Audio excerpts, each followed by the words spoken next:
This month, for our new series, Curators Cornered, we are pitting British Museum curators against each other and asking them to answer the same question with an object that they are personally in charge of. And this week, that question is, what's your best bovine object? Now, in case you haven't heard of that term before, bovine we're taking to mean loosely cows, bulls and oxen, so cattle. And curator of the ancient Levant and Anatolia, Jamie Fraser, has chosen something a little bit left field. Take it away, Jamie. Thanks, Nick. I'm the curator for the ancient Levant and Anatolia. This is the part of the Middle East that borders the Mediterranean. So Anatolia is Turkey, and the Levant are those countries that come down the side. So Syria, Lebanon, Israel, Palestine, and Jordan. And I'm going to tell you why the relief statue of an old Turkish Hittite king called King Pesiri is actually the sexiest cow-related object, I reckon, in the entire British Museum. So this is the relief statue of King Pesiri. It dates to about 730 BC, and it was excavated in 1879 in a city called Carchemish. Carchemish is an ancient city that sits on the Euphrates River, which now lies directly on the border between Syria and Turkey. In fact, half the archaeological site lies in Turkey and half the archaeological site lies in Syria. A really important site in a really important position. And it was one of the capitals of the Neo-Hittite civilization. So the Hittite civilization is a Bronze Age civilization that emerged in ancient Turkey in the second millennium BC, that actually pushed its borders south through the Levant, right up against an expanding Egyptian empire. But at some point at the end of the late Bronze Age, around about 1200, 1150 BC, the entire East Mediterranean network of civilizations, one by one, collapsed. But for the Hittites, out of the ashes of this ruined civilization, small Iron Age kingdoms emerged called the Neo-Hittites. And one of those kingdoms was centered on the city of Carchemish, on the border between what is now modern Syria and Turkey on the Euphrates River. And in 730 BC, one of its kings was called King Pesiri, and at that time Pesiri built a monumental staircase leading up into the citadel of the ancient city. And this statue, this relief of King Pesiri, sat alongside the wall going up with the stairs that you would walk past as you come into the city. And what you're seeing on this statue is Pesiri standing side on, holding probably a scepter or a symbol of his authority. His face has been destroyed, probably ripped apart when the city fell to the Babylonian armies in 605 BC.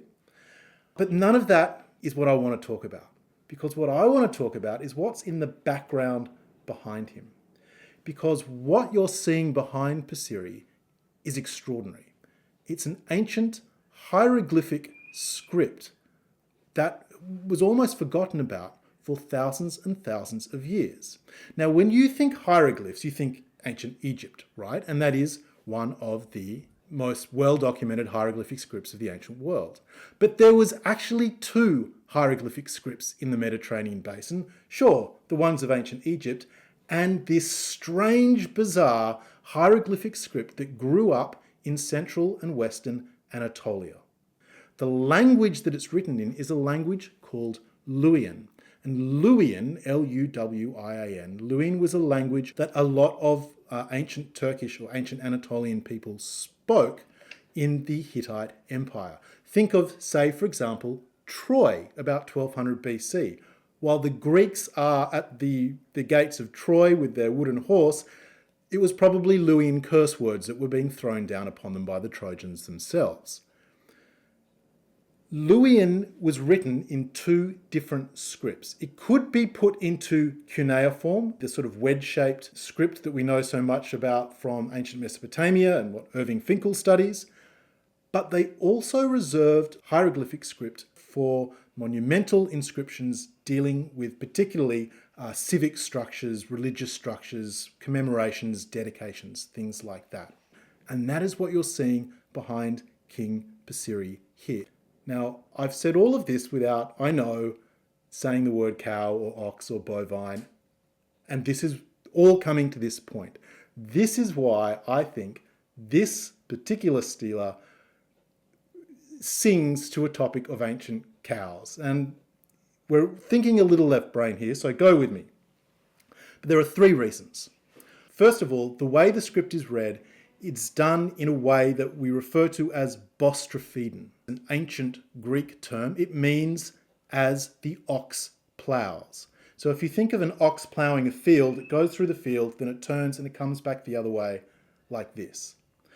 The earliest Greek inscriptions, around about the 6th century BC, are written in this way, which is why this term is a Greek term, bostropheden, as the ox plows.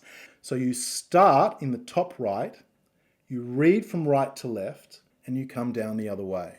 So you're reading bostropheden, you're reading like the ox plows. Ancient Greek did it at the beginning, ancient Etruscan, some of the Etruscan scripts are done like this. For all you gurus out there who can read the Rongo script of Rapa Nui, Easter Island, that's a bostropheden script as well.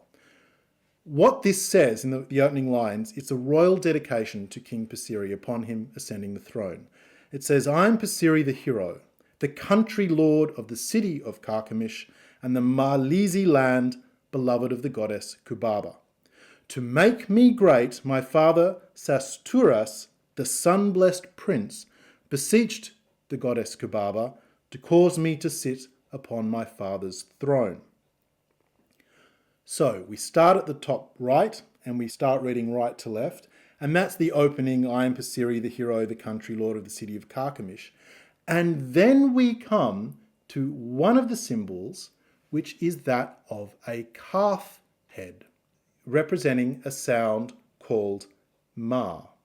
And see how the calf head is on top of 2 hills or 2 peaks? That indicates that it's part of a land. And this is the symbol that indicate the Malizi land. So the calf head being Marzili land, over which Pasiri is ruling. We then jump across his head to the other side. And here you can see sort of a symbol of like a split egg above a diamond. It kind of breaks up at this point, but we know what this says because on the other side of where his hand is holding the mace, you can see the same word repeated. And you see split egg, diamond shape over a hawk or a falcon. That is the words for the goddess Kubaba, who's the main goddess of ancient Carchemish. And then behind her, a lovely, beautiful hieroglyph of 2 people embracing. And that's the sign for beloved. So together that says beloved of the goddess Kubaba, who's the main goddess of ancient Carchemish.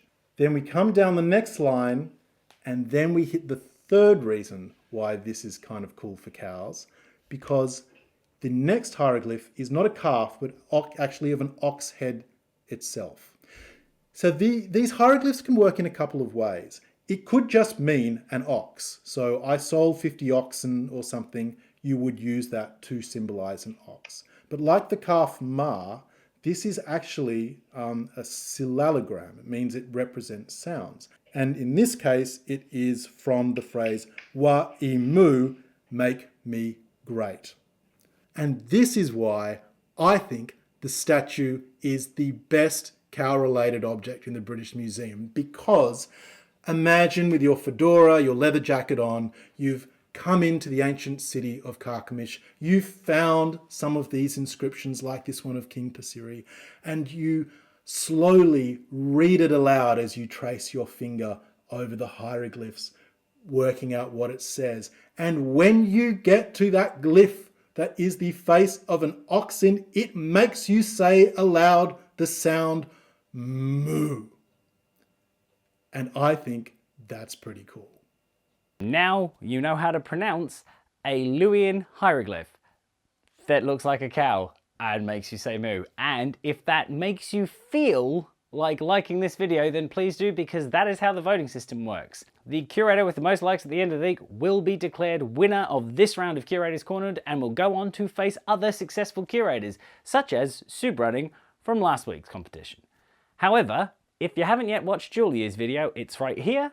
It has nothing to do with ancient Anatolia or Mesopotamia. It has everything to do with Iron Age Britain, and it is beefy, beefy goodness.